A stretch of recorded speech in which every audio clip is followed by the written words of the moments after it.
Today we're in our third and final installment of our three-part series on the growth mindset. In our previous two Triple T's, we looked at an overview of the two mindsets, as well as two views of challenges and failure. Today we'll discuss how to instill a growth mindset. A study was done with a group of fifth graders who were separated into two groups and were given a series of 3 math tests. The first math test was intentionally extremely easy, and the students in both groups totally nailed it.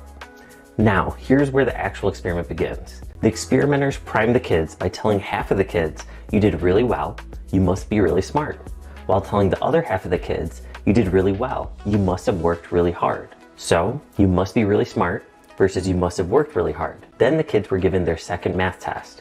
But this time, it's hard, extremely hard, knowing that all the students will perform extremely poorly on the test, which they do. And here's the most fascinating part of this study. The kids take their third and final math test. This one is just as easy as the first one that they all took. Yet the performances of the two groups were drastically different. The group that was told, "You must be really smart," performed 25% worse than they did on the first math test. The group that was told, "You must have worked really hard," performed 25% better than they did on the first math test. Those strikingly different outcomes is shocking, but let's look at some hypothetical percentages to quantify this point. Let's say both groups got an average of a 75% on the first math test. That would mean that on the third math test, the "You must be really smart" group dropped from a 75% to a 50%, and the "You must have worked really hard" group went from a 75% to 100%. In the end, the second group would have doubled the first group's score, with a 50% margin of separation in their scores. That's incredible. And what was the only difference? Just a few words they were told regarding the reason they initially did well on the first test. But why did the "You must be really smart" group perform worse? Even though they initially must have felt pretty good about being told they're smart, when they immediately went on to the second test that was crazy difficult, their confidence was shaken, and they concluded that if the reason they did well on the first test was because they're smart, the only logical reason they could be struggling on the next test is they aren't as smart as they thought they were.